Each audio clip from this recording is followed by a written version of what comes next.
Allah subhanahu wa ta'ala sebagai bentuk cintanya pada hambanya, setiap kali kita mau berbuat dosa, pasti ya, ini pasti bukan pilihan, Allah akan masukkan rasa khawatir. Rasa takut dan khawatir itu pasti. Supaya kita tidak melanjutkannya. Nah, gitu. Orang harus jeli. Kalau sudah datang sinyal kecil saja, ada hambatan pada saat kita ingin berbuat dosa itu, berhenti segera. Karena itulah peringatan dari Allah SWT. Allahu Rabbi wal Islamu dini wa Muhammadan Rasulullah. Assalamualaikum warahmatullahi wabarakatuh.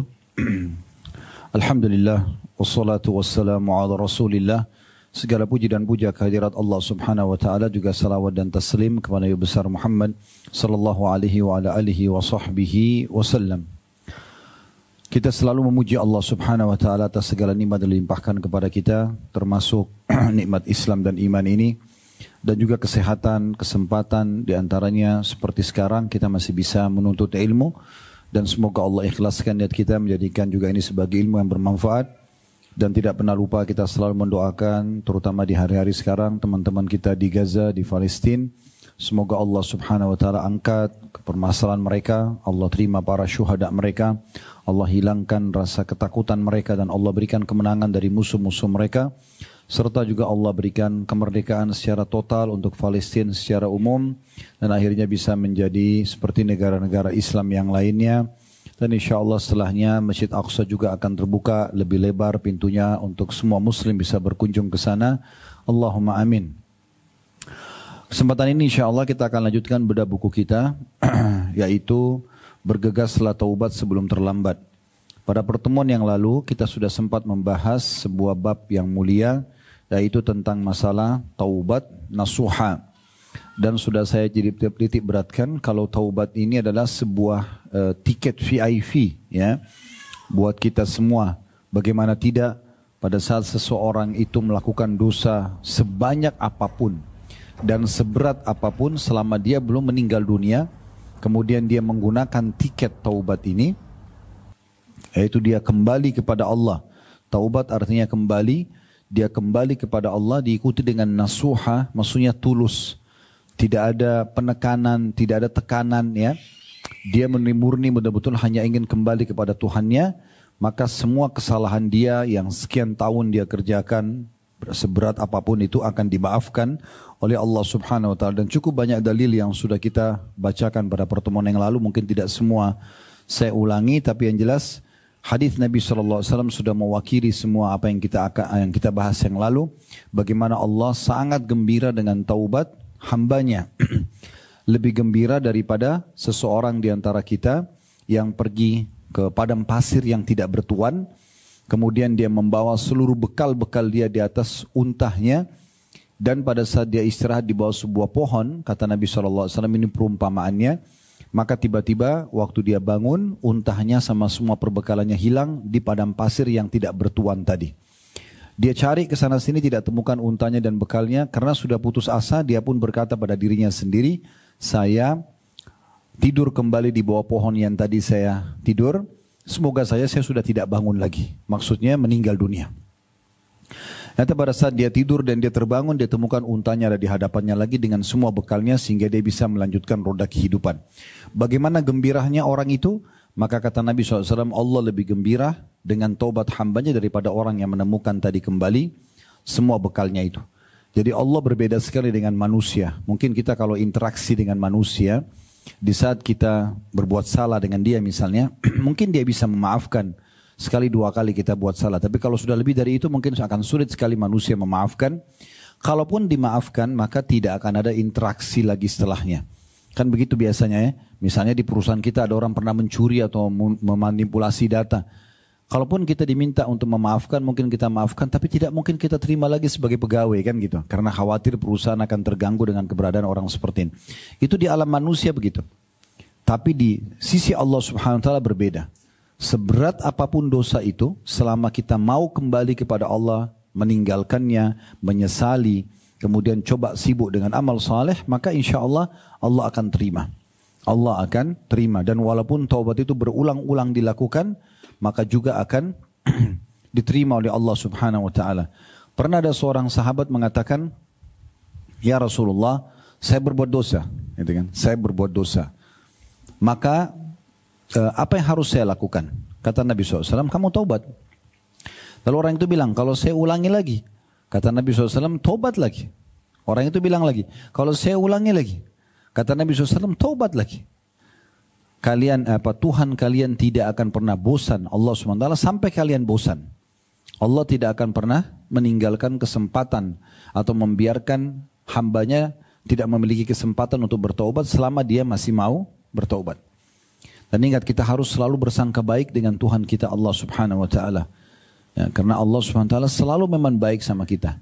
Kalau Allah memang sebenarnya langsung mengambil keputusan seperti manusia, mungkin ada orang begitu satu buat kesalahan, kalau di alam manusia bisa langsung dibunuh, bisa dicacatkan fisiknya. Tapi Allah SWT tidak begitu.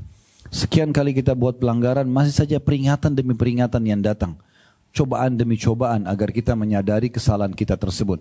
Andai saja Allah mau menghukum dosa-dosa kita, Bapak Ibu sekalian, mungkin bisa dengan satu buat dosa, satu mata kita dibutain misalnya, wa na'udzubillah. Tahu dua-duanya langsung. Atau Allah puntungkan kakinya. Atau Allah cabut rohnya, meninggal. Tapi Allah SWT memberikan peluang yang sangat banyak agar seorang hamba itu mau memperbaiki keadaan-keadaannya. Dan hadis terakhir yang kita bahas di halaman 36, saya ingatkan kembali, ini yang terakhir kita bahas yang lalu ya.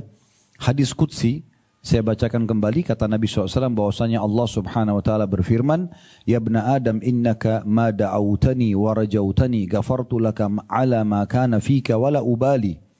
Wahai anak Adam, tidaklah engkau berdoa kepadaku, merengek, manja, memohon kepada Allah, ya. Melainkan aku akan ampuni dosa yang ada padamu dan aku tidak peduli. Maksudnya tidak ada yang bisa intervensi kepada Allah. Sebesar apapun dosa kita, kalau kita wudu, doa, ya Allah maafin saya, Allah maafkan. Dan tidak ada yang bisa intervensi dalam pengampunan dosa itu, sebesar apapun kesalahan kita. Walaupun ada orang mengatakan dosamu tidak akan dimaafkan, itu tidak diterima di sisi Allah. Karena keputusan mutlak ada di tangannya sampai pencipta Allah. Makanya Allah bilang, wala ubali, aku tidak peduli. Lalu kemudian selanjutnya kata Nabi SAW, Allah juga mengatakan, ya ibna Adam, lau balagat dhunubuka ananas sama'i, thumma astaghfartani ghafartu laka wala ubali. Wahai anak Adam, kalau seandainya dosa-dosamu memenuhi cakrawala langit ini, semua langit ini, alam semesta ini, kemudian engkau beristighfar kepadaku, maka pasti aku akan maafkan semua kesalahanmu dan aku tidak peduli. Walaupun dosa kita sudah memenuhi langit ini, tapi mau istighfar kepada Allah, mau kembali kepada Allah tulus, memang betul-betul mau mohon ampun. Biasanya orang kalau mau mohon ampun yang tulus, pasti dia tidak akan mau mengulangi kesalahannya, gitu ya. Maka Allah bilang, saya akan maafkan dan saya tidak peduli. Nggak ada yang bisa intervensi di situ. Kemudian ya ibna Adam, potongan terakhir hadis, innaka law ataitani bi qurabil ardi khataya thumma lakitani la tusyrik bi syai'an la ataituka bi qurabiha maghfirah. Wahai anak Adam, kalau seandainya engkau datang menemuiku nanti hari kiamat, membawa sebanyak bumi, sepenuh bumi dosa, tapi engkau datang belum pernah menyekutukan aku dengan sesuatu apapun, aku akan datangkan juga pengampunan untukmu sebanyak itu. Nah, ini sudah kita jelaskan dalam pemahaman ahli sunnah wal jamaah, kalau ada orang meninggal, selama bukan meninggal dalam keadaan kafir, atau dalam keadaan musyrik, syirik besar ya, menyembah berhala misalnya, atau orang munafik, maka dia cuma pelaku dosa besar, diistilahkan tahta masyiatillah, di bawah naungan Allah. Tidak bisa langsung kita vonis kalau ada orang meninggal dalam kondisi dia punya dosa, tapi dia muslim, dia juga masih punya amal soleh, kita katakan orang ini masuk neraka. Tidak bisa kita bilang begitu, karena dia masih di bawah naungan Allah Subhanahu wa ta'ala. Insya'a ghafarahu, insya'a azabah. Kalau Allah mau Allah ampuni, kalau Allah mau Allah siksa. Jadi ini sebuah keringanan yang Allah Subhanahu wa taala berikan kepada semua hamba-hambanya. Walaupun hadis ini potongan terakhir tidak boleh Bapak Ibu sekalian kita jadikan sebagai tunggangan tanda kutip dan disalahfahami. Kita mengatakan, oh toh Allah pasti maafkan kok. Yang penting saya tidak syirik. Nah, kemudian dia bebas berbuat dosa, jangan.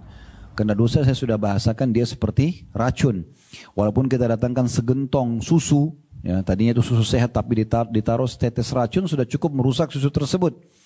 Jadi satu dosa kecil cukup membuat sholat kita jadi nggak khusyuk, kita jadi malas baca Quran, kita bahkan tidak bisa sholat malam. Abdullah bin Umar, sahabat Nabi yang mulia, berkata radhiyallahu anhum, beliau terkenal dengan sahibut ta'assi, sahabat yang paling cepat dan tepat selalu mencontohi Nabi. Nabi buat apa? Setelah selesai langsung dia kerjakan. Dan dia konsisten menjaga. Beliau mengatakan, saya pernah berbuat dosa satu kecil saja, sudah cukup membuatku tidak bisa sholat berjamaah di masjid 1 bulan. Ya. Dan hukuman yang paling berat yang datang pada seorang hamba dari Allah SWT kalau dia buka terus pintu dosa, tidak bisanya dia beribadah. Tidak bisanya dia beribadah kepada Allah Subhanahu wa ta'ala. Ya. Sebab pernah ada orang datang kepada Hasan Basri rahimahullah. Kemudian dia mengatakan, wahai imam, imam ini kayak kita kiai, ustadz gitu ya. Wahai imam, saya sudah sekian tahun buat dosa, puluhan tahun buat dosa. Saya nggak pernah lihat ada hukuman.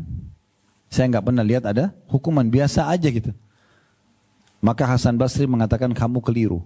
Hukuman Allah telah datang tapi kamu tidak rasakan. Maka orang itu berpikir hukuman itu cuma penyakit, ya apalah yang menyakitkan bagi dia yang biasa manusia alami ya, gangguan orang gitu-gitu.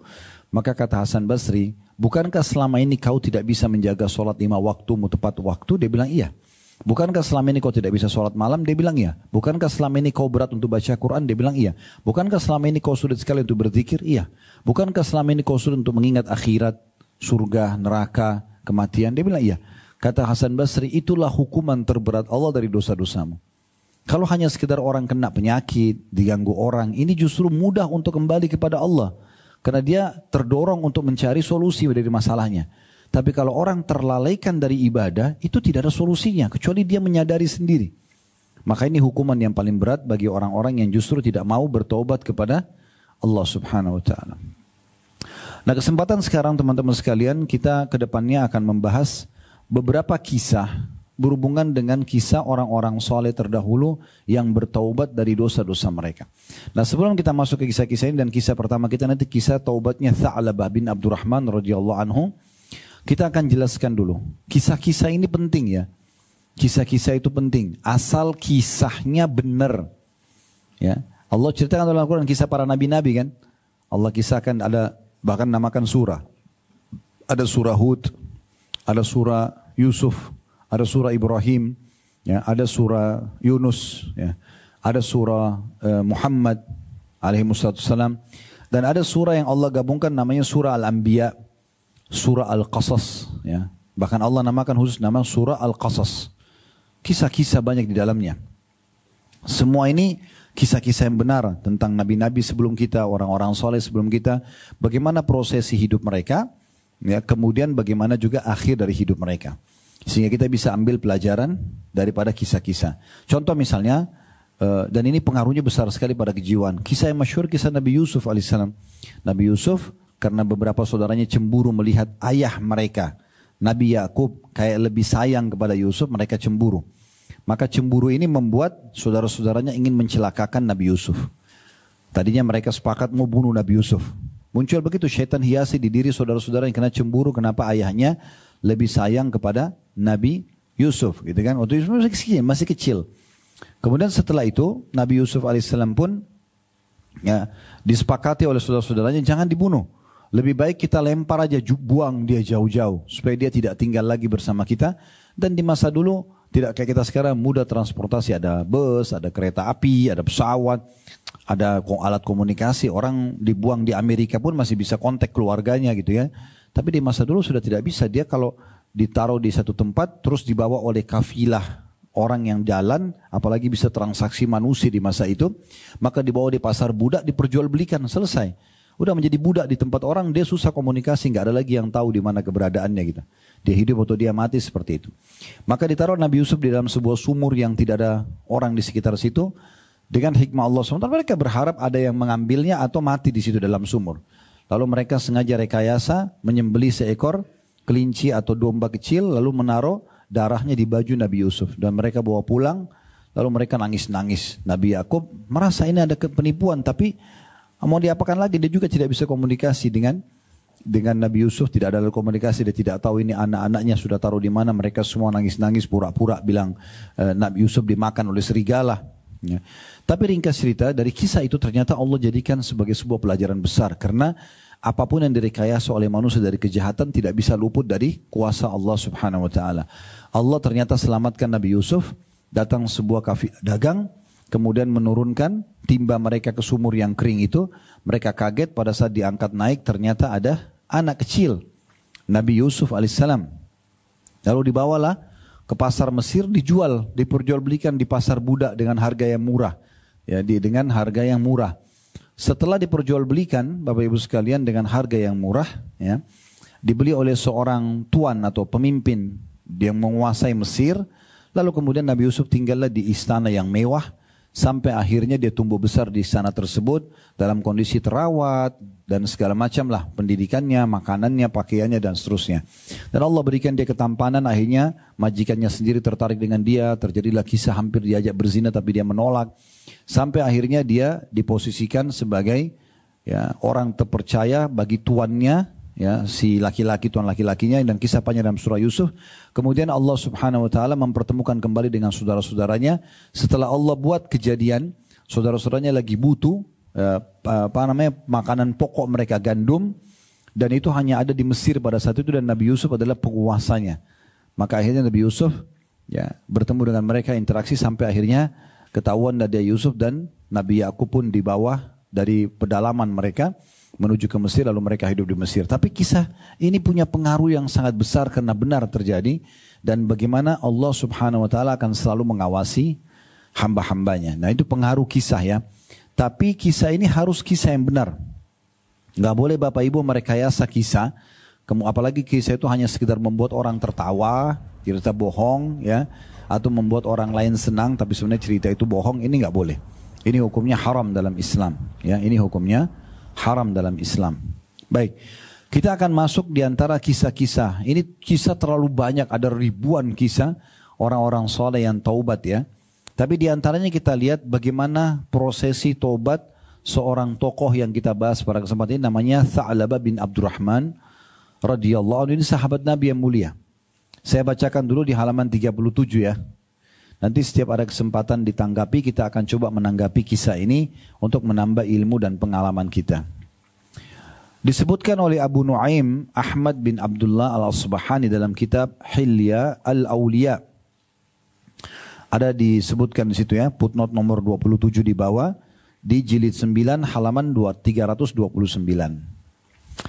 Dikatakan dari Ibnu Qudamah dalam kitab At-Tawwabin. Ini juga disebutkan oleh Ibnu Qudamah di halaman 69. Bahwa ada seorang anak muda dari Ansar. Ansar ini penduduk asli Madinah, diistilahkan dengan Ansar, bernama Tha'labah bin Abdurrahman radhiyallahu anhu telah masuk Islam. Tha'labah bin Abdurrahman ialah seorang yang biasa melayani Nabi SAW. Jadi kita sedang bicara seorang tokoh sahabat Nabi dari asli penduduk Madinah, dan selalu kerjanya dia mengabdikan diri pada Nabi. Dia mau membantu Nabi. Suatu ketika Nabi SAW mengutusnya untuk suatu keperluan. Pada saat dia berangkat menuju keperluan tersebut, dia melewati rumah orang Ansar yang lain yang kebetulan istrinya orang itu sedang mandi. Karena orang mandi mungkin tidak menggunakan busana. Tha'labah ini sempat melihat ke arah wanita yang sedang mandi itu. Tha'labah sempat melihat ke arah wanita itu, otomatis terlihat auratnya gitu ya. Ini namanya manusia digoda oleh syaitan, dia lewat, ada terlihat celah. Karena masa itu kamar mandi orang bukan dalam rumah, tapi di luar rumah. WC sama kamar mandi ditaruh di sebelah rumah atau di padang pasir. Nggak ada kayak kita sekarang orang bisa dalam rumah gitu ya. Masa itu begitu. Nabi SAW sendiri kalau punya hajat, beliau tidak dalam rumahnya, beliau keluar. Ya. Jadi orang ini lewat, dia lewati kamar mandi, ada rumah, ada kamar mandi khusus untuk satu keluarga orang Ansar yang lain, perempuan di situ mandi, dan terbuka terlihat, maka dia menyaksikan tubuh wanita tersebut. Tapi pada saat dia sudah lihat, nah ini orang kalau ada dalam hatinya bibit iman walaupun sedikit, biasanya dosa itu membuat dia ketakutan. Nah muncul rasa takut dia. Rasa takut dia dan khawatir dia muncul atas dosanya. Apalagi di masa itu wahyu lagi turun. Ya. Jadi Al-Quran belum sempurna. biasanya kalau ada kejadian-kejadian besar di kalangan manusia, itu Allah turunkan ayat langsung menceritakan tentang kejadian tersebut. Nah tiba-tiba Tha'labah ini dengan sedikit ada keimanan dalam hati, dia khawatir. Ini dosa nih, ngelihat perempuan yang bukan mahram apalagi lagi mandi. Maka dia pun khawatir wahyu turun menceritakan dan membongkar aibnya ini. Karena rasa takut seperti itu, ya, di sini saya katakan karena khawatir jika wahyu akan turun kepada Rasulullah SAW perihal perbuatannya, maka Tha'labah pun melarikan diri dari Madinah. Dia pergi ke sebuah gunung yang berada di antara kota Mekah dan Madinah dan bersembunyi di sana. Di sana dia selama 40 hari nggak kembali ke Madinah. Nah sebelum kita lanjutkan kisah, ada poin penting Bapak Ibu sekalian. Allah Subhanahu Wa Taala sebagai bentuk cintanya pada hambanya, setiap kali kita mau berbuat dosa, pasti ya, ini pasti bukan pilihan, Allah akan masukkan rasa khawatir. Rasa takut dan khawatir itu pasti. Supaya kita tidak melanjutkannya. Nah gitu. Itu pasti Allah masukkan. Kalau orang tetap aja ikutin perbuatannya, maka nanti akan ada peringatan yang lebih besar lagi. Gitu kan? Kalau dia lanjutkan lagi akan lebih besar lagi. Sampai akhirnya saya pernah kasih contoh, maling saja ya yang ditangkap dan digebukin oleh massa, sebenarnya itu bentuk kasih sayang Allah. Karena kalau Allah tidak datangkan massa menggebukin dia, dia akan terus maling. Orang ini yang kebuk massa ini pastikan bukan pencurian pertama dia, bukan. Pencurian pertama sudah lewat, kedua sudah lewat, ketiga sudah lewat, ini sudah yang kesekian kali. Dan setiap kali datang peringatan tidak diingat sama dia. Ya, dianggap biasa. Ya, biasanya takut, tetap aja dia buat. Terus dilihat oleh orang yang kenal dia, nggak apa-apa, gitu kan? Begitu terus sampai akhirnya Allah datangkan masa berhentiin dia. Karena kalau tidak, dia mencuri terus dan akhirnya hukumannya lebih berat di akhirat. Maka Allah berhentikan dia dari dosanya itu dengan cara seperti itu. Oleh karena itu orang harus jeli. Kalau sudah datang sinyal kecil saja, ada hambatan pada saat kita ingin berbuat dosa itu, berhenti segera. Karena itulah peringatan dari Allah SWT.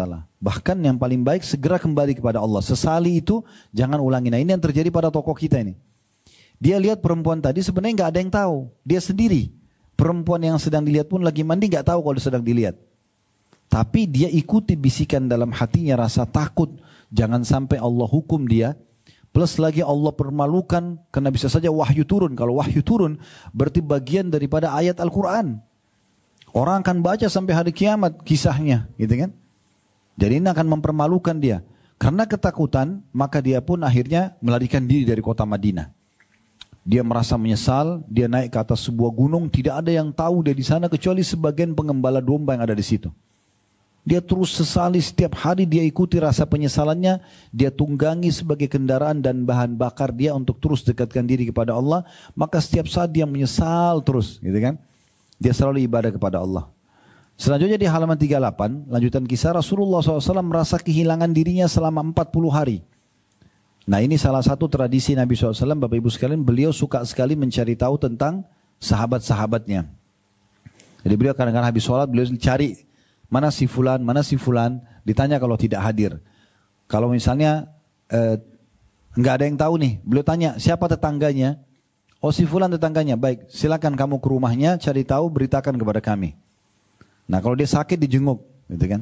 Jadi apa saja permasalahan umat itu tidak dibiarkan begitu saja. Tapi Nabi SAW segera cari tahu permasalahannya apa dan langsung diperbaikin pada saat itu. Dan kata selanjutnya kisahnya, dan itu adalah hari di mana orang-orang mengatakan Robnya telah meninggalkan dan membencinya. Ya, maksudnya pada saat itu mulai tersebar isu bahwasanya Tha'labah ini adalah hari Tha'labah orang yang dibenci oleh Allah. Terbukti dia nggak ikut sholat bersama Nabi selama 40 hari, hilang, nggak ada berita, nggak ada apa gitu. Jibril kemudian turun kepada Rasulullah SAW dan berkata kepada beliau, wahai Muhammad, Rabbmu menyampaikan salam kepadamu dan berkata, orang yang kabur dari kalangan umatmu berada di antara gunung berlindung kepadaku dari nerakaku. Maksudnya Allah turunkan firman-Nya kepada Nabi Muhammad SAW melalui Jibril mengatakan orang yang sedang kamu cari Tha'labah itu ada di atas gunung dan pastikan di sana dia sedang bertobat karena takut kepada nerakaku. Allah katakan ini kepada Nabi Muhammad SAW tentang Tha'labah. Karena selama 40 hari Tha'labah terus merasa bersalah, menangis, menyesali dosa-dosanya. Maka Rasulullah SAW berkata, wahai Umar, wahai Salman, dua orang sahabat ini dipanggil, Umar bin Khattab dan Salman Al-Farisi radhiyallahu anhuma, pergilah dan datangkan kepadaku Tha'labah bin Abdurrahman.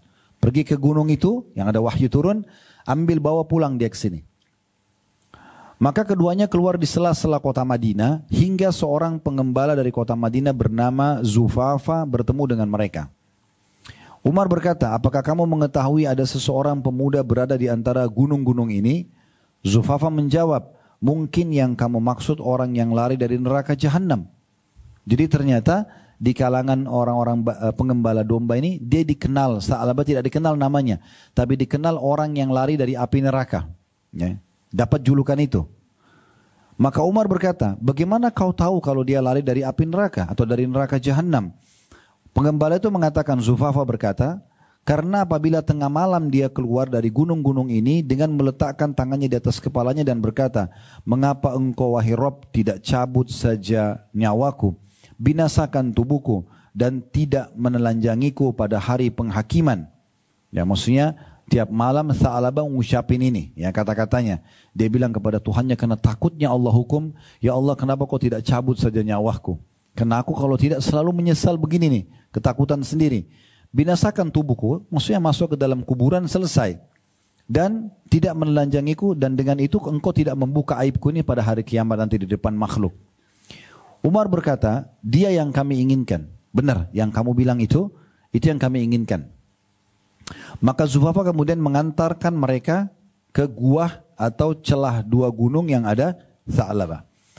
Ketika tiba tengah malam, Tha'labah keluar kepada mereka dari gunung-gunung itu dengan meletakkan tangannya di atas kepalanya dan berkata, kalau saja engkau, maksudnya engkau, E-nya besar ini kata ganti Allah, engkau wahai Tuhan mencabut jiwaku di dalam jiwa dan jasadku, di dalam jasad, yang saya dimatikan, dan engkau tidak menelanjangiku pada hari penghakiman, engkau tidak membuat kesalahanku melihat perempuan yang bukan mahram mandi ini, jangan engkau telanjangi aku nanti, jangan engkau buka aib ini di mahkamahmu nanti di hari kiamat. Seketika itu Umar mendekapnya, memeluk Tha'labah dan berkata, telah aman dan selamat dari neraka, aku adalah Umar bin Khattab. Maka Tha'labah berkata, wahai Umar, apa Rasulullah SAW telah mengetahui tentang dosaku? Umar menjawab, aku tidak tahu, kecuali kemarin beliau menyebut dirimu, kemudian beliau menangis. Jadi di sini Tha'labah sadar kalau Nabi sudah tahu keberadaan dia dan dia melarikan diri dari dosanya. Tapi dia ingin tahu, apakah Rasulullah sudah tahu, hai Umar, tentang dosaku? Umar bilang, saya tidak tahu juga. Karena Nabi ini bukan cirinya Nabi suka membuka aib orang. Nabi SAW cuma bilang, hai Umar, hai Salman, cari Tha'labah di gunung itu dan datangkan buat saya. Tha'labah lalu berkata, wahai Umar, jangan kamu hadapkan aku kepada beliau kecuali saat beliau sedang sholat dan Bilal telah mengucapkan qad qamatis shalah, sholat telah didirikan. Jadi Tha'labah bilang, karena Umar bilang, saya diminta untuk membawamu ke sana. Maka Tha'labah bilang, kalau mau bawa saya, tolong masukkan saya di Madinah pas Nabi lagi sholat. Maksudnya biar saya ikut sholat dulu sama beliau. Dan pas pada saat itu qad qamatis shalah, Bilal mengatakan iqamah shalah, gitu kan, supaya langsung ikut sholat dulu, gitu. Umar mengatakan, baik, akan aku lakukan. Maka mereka membawa Tha'labah kembali ke kota Madinah. Mereka tiba tepat di saat Rasulullah SAW sedang sholat maghrib. Umar dan Salman radhiyallahu anhuma bersegera memasuki saf. Sedangkan Tha'labah tidaklah dia mendengar bacaan Al-Quran Rasulullah SAW hingga ia jatuh pingsan. Ini poin penting ya. Jadi Bapak Ibu sekalian, penyesalan yang Allah tanamkan dalam hati dari pelanggaran agama itu kalau kita terus pupuk dia seperti bara api yang kecil, tapi kita kipas terus. Ya. Nanti dia menjadi bara api yang terus menyala. Kan? Pernah lihat arang ya? Apinya kecil, tapi kalau kita kipas dia nanti lama-lama jadi bakar semua dan terus nyala. Gitu. Nah seperti itu perasaan iman seorang mukmin. Kalau dia sudah muncul dalam hati, jangan dibiarkan padam. Ini rasa apa nih? Wah, kayaknya kita ketakutan karena kita rasa takut neraka, takut mati. Padahal itu bibit iman itu harusnya dikipas terus tuh. Ya. Harusnya kita terus tunggangi dia sebagai bahan bakar untuk membuat kita terus saja dekatkan diri kepada Allah SWT. Seperti itu. Sampai puncaknya di sini diceritakan, Tha'labah begitu dengar ayat Al-Quran bisa pingsan. Karena takutnya dengan dosanya. Takut juga Nabi nanti permalukan dia disebut di depan orang-orang gitu. Maka ketika Rasulullah SAW telah salam, beliau bertanya, wahai Umar dan wahai Salman, apa yang dilakukan oleh Tha'labah bin Abdurrahman? Maka mereka menjawab, ini dia orangnya wahai Rasulullah. Jadi waktu itu Nabi langsung tanya, karena tujuannya Nabi memang mengutus Abu Umar dan Salman untuk membawa Tha'labah. Maka Rasulullah SAW berdiri dan berkata, Tha'labah. Dia menjawab, labbaika ya Rasulullah. Dipanggil namanya dan dia mengatakan labbaik. Nah kalau masih ingat, ini pernah saya titik beratkan ya. Usahakan bahasa labbaik ini selalu kita pakai. Ini bahasa santun sekali. Artinya, ya saya jawab panggilan Anda dengan santun. Kita kalau umrah, haji kan labbaik Allahumma labbaik. Artinya, ya Allah aku jawab panggilanmu dengan santun. Latih anak-anak kita biasa itu. Kalau kita panggil, misalnya nama anak kita Ahmad. Ahmad, biasakan bukan iya, labbaik. Ya, begitu ya. Suami istri saling panggil labbaik. Itu bahasa yang bagus sekali. Santun sekali itu ya. Makanya ini dipakai untuk kita kepada Allah SWT pada saat ibadah tadi. Dan juga para sahabat gunakan kepada Nabi SAW. Makanya waktu dipanggil Tha'labah, dia mengatakan labbaika ya Rasulullah. Nah ini biasa sebenarnya dipakai oleh sebagian keturunan Arab kita di Indonesia menggunakan ini dalam rumah. Tapi ini saya melihat bukan bagian dari turunan Arab ini. Ini harusnya menjadi sebuah pola umat Islam. Ya seperti juga kita pada saat berterima kasih pada orang yang paling bagus mengucapkan jazakallahu khairan. Kalau laki-laki jazakillahu khairan, kalau perempuan. Kata para ulama, ini seperti kita sedang meminta semoga Allah membalas semua kebaikan dunia dan kebaikan akhirat. Padahal mungkin orang cuma kasih kita sebotol air, segelas air, cuma sepotong kue. Tapi doanya luar biasa. Makanya kata Nabi SAW, siapa yang bisa membalas pemberian yang sama, kita dikasih makanan, kita kasih pakaian, kita berikan pakaian. Kalau tidak bisa setimpal dengan itu, bilang jazakallahu khairan. Karena yang mengucapkan ini telah sampai pada puncak ucapan terima kasih. Karena artinya semoga dengan sepotong kuemu ini, ya kan gitu, sepotong baju ini, ya sedikit apa yang diberikan kepada kita mungkin dari uang atau pinjaman atau apa saja, Allah balas kau dengan kebaikan dunia akhirat. Maka itu baik sekali. Ini contohnya, hidupkan dalam rumah itu. Suami istri sama anak, orang tua sama anak, saudara sama saudara, teman sama teman, sering ucapkan tulisan atau lisan. Contoh, begitu juga dengan salam, hidupkan Assalamualaikum. Semoga keselamatan dunia akhirat untukmu, warahmatullah, dan semoga rahmat Allah, karunia Allah untukmu, wabarakatuh, dan juga keberkahan Allah berikan. Nah itu penting sekali untuk selalu diucapkan.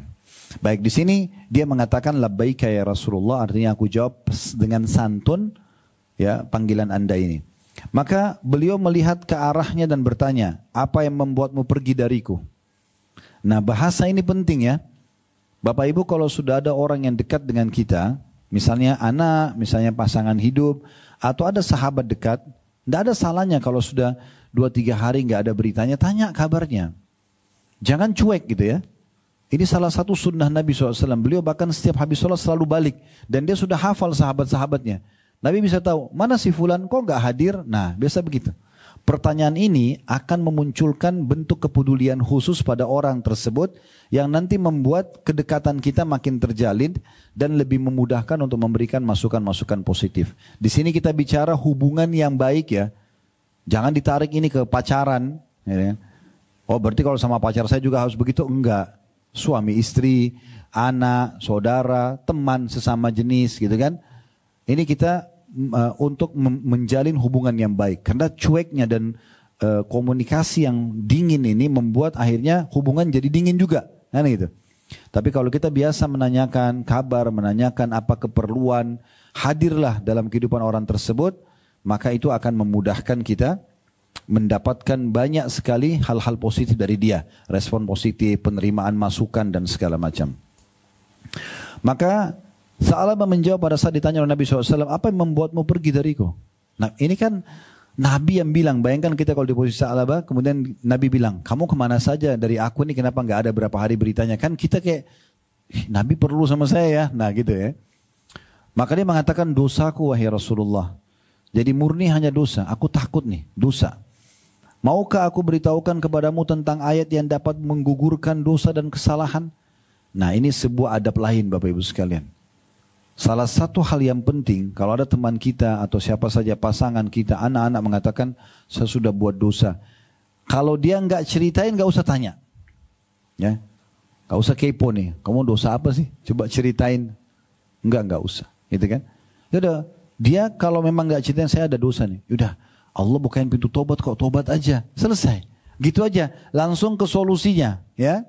Setiap masalah dalam Islam dianjurkan langsung solusi. Karena kalau sudah terjadi, nggak ada lagi fungsinya, nggak ada lagi manfaatnya untuk dibahas. Tinggal bagaimana supaya tidak terulang lagi dan kita langsung pada solusinya. Itu yang tepat. Ya. Maka dia mengatakan, ya Rasulullah dosaku. Nabi tidak tanya, kau buat dosa apa sih? Nabi nggak tanya, tapi Nabi langsung mengatakan, mau nggak aku beritahukan kepadamu ada ayat turun khusus untuk gugurin dosa-dosa. Karena kan dia mengeluhkan dosanya. Maka dia berkata, tentu wahai Rasulullah. Jadi seakan-akan udah, saya nggak mau tahu dosamu kok. Tapi saya mau sampaikan kau ada berita gembira yang bisa bersih dosa-dosa kamu tadi. Kesalahanmu bisa bersih. Maka Nabi SAW mengatakan, katakanlah, ya Allah berikanlah kepada kami kebaikan di dunia dan di akhirat dan lindungilah kami dari azab neraka. Ini doa Rabbana atina fid dunya hasanah wa fil akhirati hasanah wa qina adzabannar, ya. Ini dalam surah Al-Baqarah surah nomor 2 ayat 201. Doa yang masyhur, ya. Maka dia menjawab, dosaku lebih besar wahai Rasulullah. Maksudnya kalau hanya baca ayat ini aku khawatir belum cukup untuk membersihkan dosaku. Maka kata Nabi SAW, bahkan kalam Allah lebih agung. Berarti di sini Nabi SAW mematahkan bisikan syaitan yang membuat seakan-akan, oh baca Rabbana atina fid dunya hasanah masa bisa bersihin dosa saya yang besar gitu. Maka Nabi SAW mengatakan, ini firman Allah, gimana kau ragu? Ucapin ini dosamu akan dimaafkan. Nah gitu. Saya sedikit tambahkan dulu sebuah kisah di sini. Ada satu kejadian seorang sahabat di masa Nabi SAW kena satu penyakit Bapak Ibu sekalian yang tidak umum. Semua orang yang lihat dia kaget. Karena belum pernah lihat ada orang kena penyakit seperti itu. Sampai mereka laporkan kepada Nabi SAW. Ya Rasulullah ada si fulan sakit begini nih. Maka kata Nabi SAW, baik biarkan saya bertemu dengannya. Nabi SAW menjenguknya. Kemudian Nabi lihat. Nabi sendiri kaget lihat penyakitnya. Lalu pertanyaan Nabi pertama, kamu ini berdoa apa sama Allah? Apa yang kau ucapkan ini sampai Allah uji kau begini? Dia bilang, saya mengatakan ya Rasulullah, kalau seandainya ya Allah ada hukuman dosa-dosaku yang aku lakukan di dunia, di akhirat nanti engkau akan hukum, maka percepatlah di dunia. Dia niatnya baik supaya dia tidak dihukum di akhirat. Udah sekarang di sini aja deh. Di dunia aja. Dia niatnya baik. Tapi apa kata Nabi SAW? Maha suci Allah. Kau tidak akan mampu. Siksa dunia aja susah, apalagi siksa akhirat kamu minta didatangkan. Kita kena silat sedikit aja di dunia sudah sakitnya luar biasa. Terus minta siksa neraka yang didatangkan itu berat. Kenapa kau tidak ucapkan Rabbana atina fid dunya hasanah? Bayangkan orang ini punya dosa, dia khawatir dihukum. Nabi suruh baca Rabbana atina fid dunya hasanah. Jadi Rabbana atina fid dunya hasanah artinya Allah berikanlah kami yang terbaik di dunia. Wa fil akhirati hasanah dan yang terbaik di akhirat. Wa qina adzabannar, selamatkan kami dari api neraka. Ini yang terbaik maknanya luas. Berikan kami balasan sempurna dari amal-amal soleh kami dan ampunilah dosa-dosa dan kesalahan kami secara totalitas. Itu maknanya. Kebaikan dunia, kebaikan. Jadi memang doa ini membersihkan dosa juga. Walaupun kita tidak ada kata-kata istighfar di situ. Ya, ini yang dimaksud dengan doa tadi dan itu diambil dari potongan surah Al-Baqarah 201. Dan kita tidak boleh menganggap remeh Bapak Ibu sekalian ya, ucapan doa kita atau ucapan ajaran Nabi SAW doa, benar nggak sih ini mengampuni dosa saya? Enggak, harus kita yakin. Ya kita harus sangka baik kepada Allah Subhanahu Wa Taala. Kalau kita sudah istighfar, kita yakin Allah akan maafkan. Bahkan kalau perlu minta ya Allah, aku minta pengampunan tanpa ada diikuti dengan hukuman. Itu bisa saja. Bukan mustahil Allah tidak hukum, Allah langsung maafkan. Baik, Rasulullah SAW kemudian menyuruhnya untuk kembali pulang. Setelah itu Tha'labah sakit selama 8 hari. Maksudnya pulang ke rumahnya. Gak usah lagi ke gunung. Udah. Kamu baca Rabbana atina fid dunya hasanah. Kemudian kamu tinggal aja di rumah kamu. Tetap ibadah seperti biasa. Tapi rupanya dia waktu pulang dia sakit. Kenapa tadi? Karena tadi seperti saya bilang ya. Bibit keimanan dalam hatinya itu dia gak padamkan. Dia kipas terus tuh. Aduh, kayaknya saya salah nih. Aduh, astagfirullah. Dia baca Rabbana atina fid dunya hasanah, tapi dia bacanya terus sambil dia merenungi dosa dia, sehingga tidak ada celah untuk dia ulangi gitu. Sehingga membuat dia sakit selama 8 hari. Salman kemudian radhiyallahu anhu datang kepada Rasulullah SAW dan berkata, wahai Rasulullah, apakah engkau berkenan untuk menjenguk Tha'labah? Rasulullah SAW mengatakan, mari kita bersama menjenguknya. Nah, ini juga bagian daripada sunnah yang bisa kita ambil pelajaran Bapak Ibu sekalian. Seringnya kita menjenguk ya siapapun yang membutuhkan untuk jenguk. Jadi bukan cuma sakit, tidak hadirnya dia, tidak interaksi lagi sama kita, perlu ditanyakan. Jangan dibiarkan hilang begitu saja. Kenapa dia tadinya baik sama kita, dekat sama kita, tiba-tiba berubah? Kalau kita sudah tabayun, sudah cross check, kemudian dia mengatakan saya tidak mau berhubungan lagi sama kamu, ya sudah. Tapi kalau kita belum tanya dan kita biarkan seperti bola liar di pikiran kita, syaitan membuat, oh mungkin dia begini, mungkin dia begitu. Akhirnya kita jadi dosa, tadinya kita benar, kita jadi dosa. Ya, itu penting. Nabi SAW di sini menjenguk, tujuannya selain menjenguk orang sakit juga mau tahu ada berita apa nih sekarang. Ketika Rasulullah SAW bertemu dengan Tha'labah, beliau meletakkan kepala Tha'labah di atas pangkuannya. Nah, ini juga termasuk sikap yang menarik, ya, yang sangat baik. Tapi ini sesama jenis, laki-laki sama laki-laki, perempuan dengan perempuan, kecuali yang halal mahramnya, ya, istri ataupun memang ibunya yang mahram, ya, yang saudarinya dan seterusnya. Tapi ini satu bagian daripada hal yang positif. Artinya bentuk kebudayan kita tidurkan di atas pangkuan. Ini contoh dari Nabi SAW kepada orang yang sakit, ya. Namun Tha'labah memalingkan kepalanya dari pangkuan Rasulullah SAW. Beliau minggirkan kepalanya, tidak ingin dipangku oleh Nabi SAW. Lalu Nabi bertanya, kenapa kamu memalingkan kepalamu dari pangkuanku? Dia menjawab, kepalaku penuh dengan dosa. Ya. Kenapa dia masih merasa seperti ini? Tadi saya bilang, karena bibit iman dari penyesalan dosanya dia terus bakar itu. Ya. Dia nggak biarin hilang begitu saja. Kan ada orang kadang-kadang menyesal dari dosa, setelah itu dia biarkan lagi terjerumus dalam dosa yang lain, ya. Ya sudahlah, kemarin kan saya dosa. Ya udah nggak apa-apa, itu saya sudah tobat. Sekarang ulangi lagi. Jadi seperti dia padamkan penyesalan dia yang awal, sehingga itu tidak terus membakar dia untuk tidak terjerumus dalam dosa lagi. Ini penting sekali. Memang harus dibakar terus itu. Jadi selalu kita ingat itu dosa yang kita lakukan, tujuannya supaya tidak mengulanginya. Nah, itu penting. Terutama efek-efek dari dosa itu di saat terjadi, ya. Karena biasanya dosa-dosa yang kita lakukan itu ada efek-efeknya, efek jerahnya ada, ya. Kita gelisah nggak bisa tidur, ada banyak ujian yang datang. Nah, itu tujuannya supaya kita kenang. Oh, kalau saya ulangi dosa yang sama, bisa hukuman yang sama datang. Nah, gitulah, ya, seperti itu. Lalu kemudian dia mengatakan, kepalaku penuh dengan dosa ya Rasulullah. Kata Nabi SAW, apa yang kamu rasakan sekarang? Tha'labah mengatakan, aku merasakan seperti rayapan semut di antara kulit dan tulangku. Nabi SAW mengatakan, apa yang kau inginkan? Dia mengatakan, ampunan dari Robku. Nah, ini biasanya ciri orang yang mau meninggal, ya. Nah, salah satu ciri orang yang mau meninggal biasanya dia merasakan dari kakinya pada saat dia lagi sakit itu seperti ada, ya, kesemutan kayak gitu, ya. Kita kesemutan tapi dia menjalar terus sampai ke atas gitu. Nah, itu biasanya umumnya orang membahasakan ini, orang yang dinukil kisah-kisah orang soleh sebelum kita, mereka kalau mau meninggal ada seperti itu. Nah, perlu kita garis bawahi, ada beberapa riwayat Nabi SAW yang berbunyi ini sebagai bahan tambahan ilmu, ya. Semua orang yang berbuat baik di dunia ini, kafir atau orang beriman, akan mendapatkan balasan. Cuma bedanya, kalau orang-orang kafir mereka dapat cuma di dunia. Kayak misalnya ada orang kafir bakti sama orang tuanya, membantu tetangganya yang susah, menjenguk orang sakit. Dan ini kan dalam agama Allah perbuatan baik, bukan? Baik. Nah, ini kan harus ada balasannya. Tapi karena dia belum beriman, belum masuk Islam, ini dibalas di dunia. Nanti Allah kasih juga dia anak yang bakti sama dia. Nanti juga ada dia sakit, ada juga yang jenguk. Nanti dia susah, ada juga yang bantu. Begitu pola yang Allah kasih. Cuma orang kafir dihabiskan di dunia kebaikannya. Kalau orang beriman, itu diberikan di dunia balasan. Kita bakti sama orang tua, Allah kasih juga anak bakti sama kita.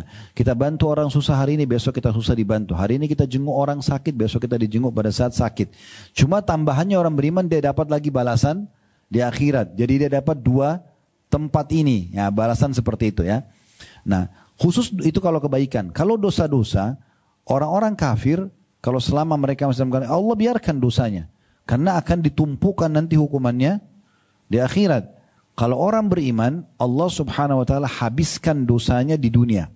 Ya, habiskan dosanya di dunia. Termasuk kata Nabi SAW dalam sebuah hadis, orang-orang beriman itu pada saat mau meninggal akan terlihat ada keringat di keningnya. Akan terlihat keringat di keningnya. Ya, di kening ada keringatan. Maka itu adalah salah satu bentuk pembersihan dosa-dosanya. Begitu juga dengan ujian-ujian yang ada selama hidup. Ujian apa sajalah. Mungkin teman-teman sudah bisa merasakan macam-macam ujiannya. Ada gangguan orang, ada kehilangan orang yang kita sayangi, ada ditipu dari harta kita, ada segala macam ujian datang. Maka ujian ini juga ya itu adalah bentuk kasih sayang Allah yang akan menambah nanti tambahan amal kita pada hari kiamat. Kemudian pada saat itu Jibril pun turun kepada Rasulullah SAW kembali kepada kisah Tha'labah dan berkata, sungguh Rabbmu menyampaikan salam kepadamu dan berkata, wahai Muhammad, andai kata hambaku ini bertemu denganku dengan kesalahan sepenuh bumi, aku akan menyambutnya dengan ampunanku sepenuh bumi. Maksudnya, kalau hambaku ini sekarang Tha'labah, ini wahyu langsung turun ya. Ini menandakan bagaimana kedekatan seorang hamba sama Tuhannya itu luar biasa. Jadi Allah mengatakan, wa nahnu aqrabu ilaihi min hablil warid dalam surah Qaf, dan kami lebih dekat kepada hamba-hamba itu daripada urat lehernya sendiri, gitu kan? Itu betul-betul memang nyata. Kita ini sangat dekat dengan Allah SWT. Dan Allah itu dekat dengan rahmatnya bagi orang yang patuh dan dekat juga hukumannya bagi orang yang melanggar. Sangat cepat semuanya itu. Ya. Jadi tidak boleh kita merasa kita itu jauh. Kita sangat dekat. Terbukti dengan kita lakukan ketaatan-ketaatan kita bisa rasakan ketentraman jiwa dan pada saat meninggal kita akan rasakan nanti oh ternyata betul ya saya waktu taat itu hari saya sholat tutup aurat ini dan segala macam saya dapat nih balasannya cuma tinggal tunggu ajal datang.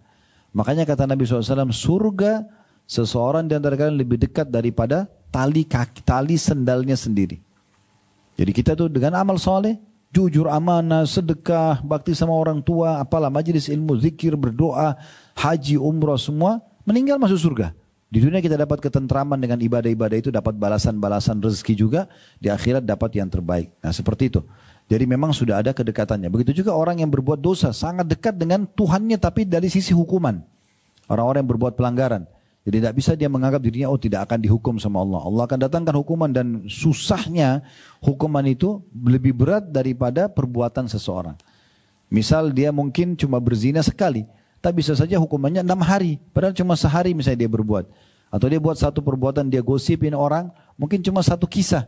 Tapi dia disiksa oleh Allah dengan 1 bulan dia tidak tenang hidup dan seterusnya. Jadi hukuman itu lebih berat daripada perbuatannya. Oleh karena itu dosa dipelajari bukan untuk dicoba, tapi untuk dijauhi. Beda dengan amal soleh dipelajari justru untuk diamalkan. Jadi Allah SWT langsung turunkan firman-Nya kepada Tha'labah pada saat itu. Ketahuilah hai Muhammad kalau hambaku ini meninggal dunia. Maksudnya Tha'labah di saat ini dia sudah mau meninggal. Dan dia bertemu denganku dosanya sepenuh bumi. Padahal dosanya cuma lihat orang tadi tidak tutup aurat mandi. Dia bukan melihat 1000 perempuan misalnya. Cuma 1 orang itu dan cuma sesaat. Tapi karena dia sesali terus. Allah memberikan gambarkan jangankan dosa itu. Dosa sepenuh bumi dia lakukan. Maka tetap aku akan ampuni dia. Aku akan menyambutnya dengan ampunanku sepenuh bumi. Karena penyesalan dia yang terus menerus terhadap dosanya. Maka Rasulullah SAW berkata kepada Tha'labah. Apakah kau mau aku beritahukan kepadamu tentang itu? Maksudnya ada firman turun nih kepada saya. Dia mengatakan iya. Maka Nabi SAW memberitahukan kepadanya tentang firman Allah tadi. Seketika Tha'labah berteriak lalu meninggal dunia. Jadi ajalnya datang. Maksudnya dia saking kagetnya Allah berfirman langsung buat dia. Dan Allah maafkan dia. Maka dia pada saat itu bisa meninggal dunia. Ajalnya datang. Rasulullah SAW memerintahkan agar dia dimandikan dan dikafani. Lalu beliau mensolatinya. Ketika jenazahnya diantarkan ke kuburan. Nah ini kejadian yang luar biasa terjadi. Bagi hamba-hamba Allah yang patuh kepada Allah ya. Maka beliau SAW tidak jalan kecuali dengan kaki jinjit. Waktu Nabi SAW antar ke kuburan, Nabi jinjit-jinjit jalannya. Maka para sahabat nanya, orang-orang bertanya, wahai Rasulullah, kami melihat anda berjalan jinjit. Padahal mereka tidak lihat ada apa-apa, tidak harus jinjit, nggak ada duri, nggak ada apa-apa gitu. Maka Nabi SAW menjawab, demi zat yang mengutusku dengan kebenaran, maksudnya demi Allah, aku tidak bisa meletakkan kakiku di atas bumi karena banyaknya sayap malaikat yang turun ikut mengantar jenazahnya. Mengantar jenazahnya si Tha'labah ini. Ya. Nah ini memang kemuliaan yang Allah berikan kepada orang yang konsisten mempertahankan kemurnian taubatnya. Nah tadi saya bilang, ya, setiap kali ada penyesalan dari perbuatan itu seperti bara api dari keimanan. Jangan dipadamkan. Ya. Kalau orang-orang kafir mereka tidak paham ini. Mereka kalau buat dosa ada penyesalan. Sumpek. Mereka malah larinya ke minuman keras lagi. Mereka ke zina lagi. Mereka makin buat dosa.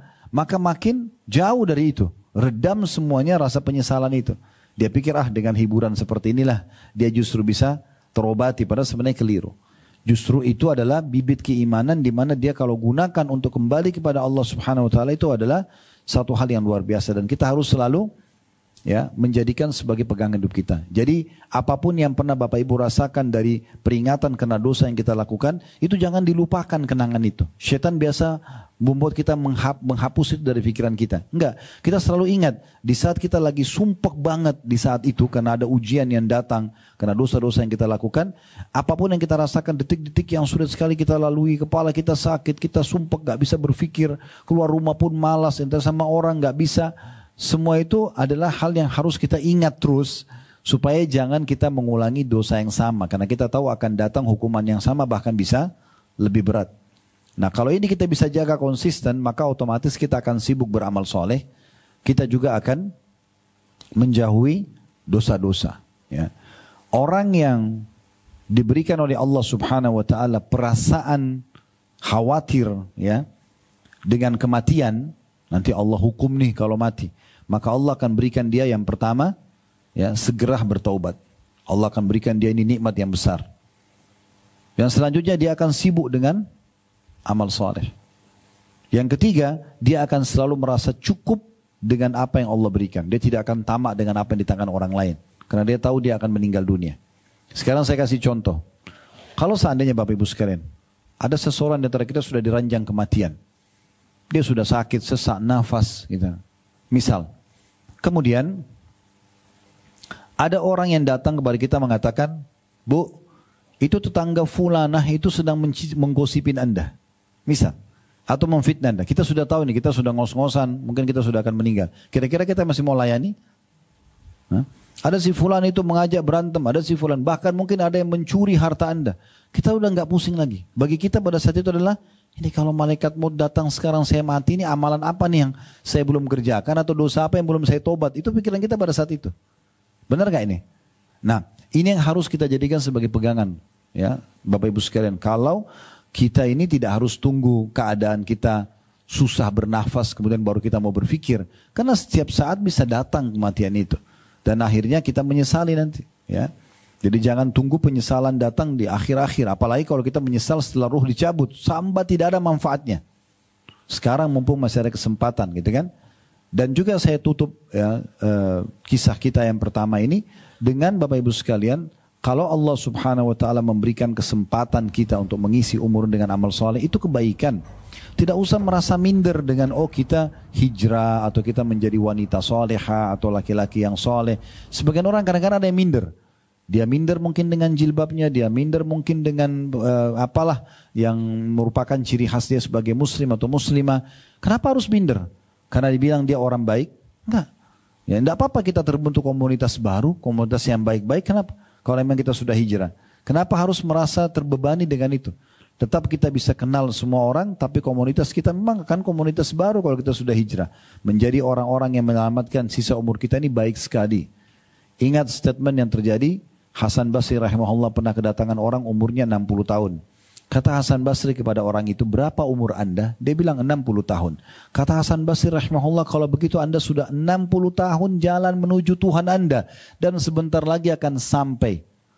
Orang itu kaget. Lalu dia mengatakan, inna lillahi wa inna ilaihi raji'un. Kami milik Allah, kami akan kembali kepada Allah. Kata Hasan Basri, kau tahu makna kata-katamu itu?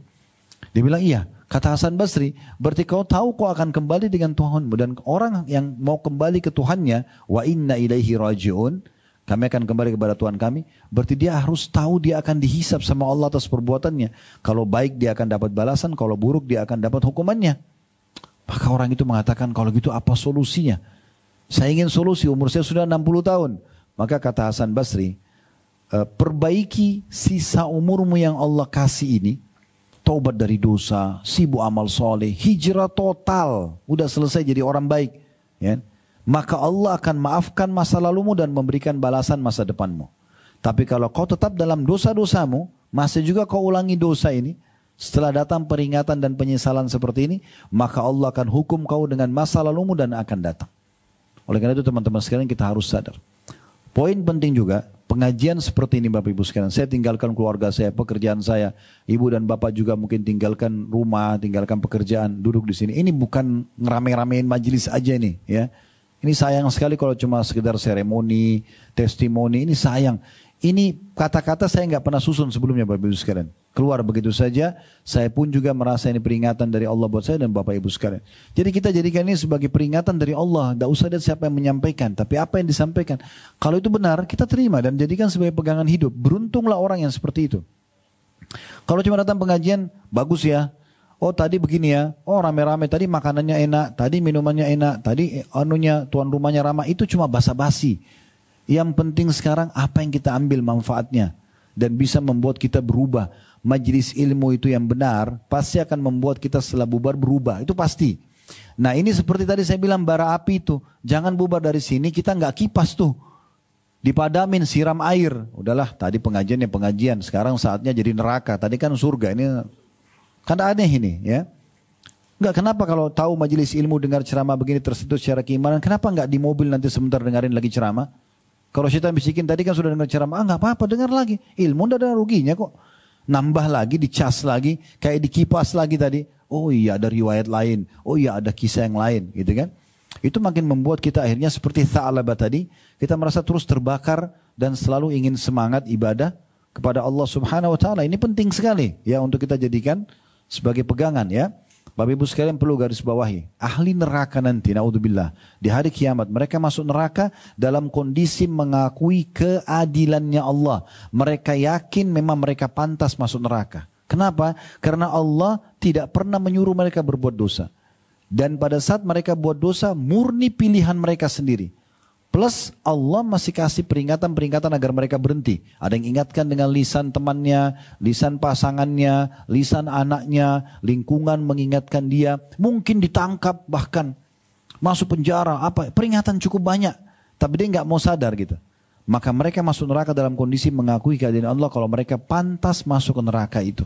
Ini luar biasa. Jadi nggak boleh kita ya engah dalam masalah-masalah seperti ini. Allah tidak akan pernah turunkan tangan dari langit memberhentikan kita dari dosa kita atau menyuruh kita ibadah. Tapi Allah turunkan kitabnya Al-Quran untuk dipelajari, disampaikan oleh utusannya Nabi Muhammad SAW, disambung oleh para ulama dan da'i. Kami hanya bisa bicara teriak-teriak begini di mikrofon untuk mengingatkan. Tidak mungkin kami ke rumah Bapak Ibu masing-masing, ayo sholat, ayo begini, ingat ini ya, ingat itu nggak mungkin. Jadi sudah sangat cerdas orang kalau mendengarkan sebuah peringatan, dia tahu itu dari Tuhannya walaupun dari anak kecil pun sekalian. Ya, sekaligus itu ingat dari Allah. Saya pernah tidur siang hari di rumah, kemudian tiba-tiba anak saya masih kecil, mau 2 tahun setengah, datang bangunin saya gitu. Dengan suara masih terbata-bata dan masih belum terlalu lancar ngomong, dia ingatkan azan. Saya terus terbangun, memang saya dengar suara azan asar, subhanallah. Saya tidak melihat lagi anak saya mengingatkan, tapi saya nggak tahu ini ada Allah mengingatkan untuk bangun sholat pada saat itu. Kalau orang pikirkan manusia mungkin dia marah sama anaknya, orang lagi enak-enak tidur dibangunin, enggak. Tapi kita harus selalu engah, walaupun anak kecil, itu bisa saja peringatan dari Allah SWT. Bahkan semut saja menggigit kita bisa jadi sebagai peringatan. Para salafus saleh kalau jalan, kakinya kesentuh batu, kakinya keseleo, digigit serangga, langsung mereka istighfar kepada Allah. Bahkan di antara mereka ada yang lewatin sebuah tempat cium bau busuk aja, itu langsung astagfirullah wa atubu ilaih. Kan bisa saja Allah tidak buat dia cium kan, tapi Allah buat cium itu sebagai peringatan, berarti ada dosa. Mereka selalu begitu, introspeksi diri, gitu kan? Kalau dia tidak buat pelanggaran, harusnya tidak ada hukuman yang datang, nah seperti itu. Nah ini kurang lebih gambaran dari kisah Tha'labah radhiyallahu anhu.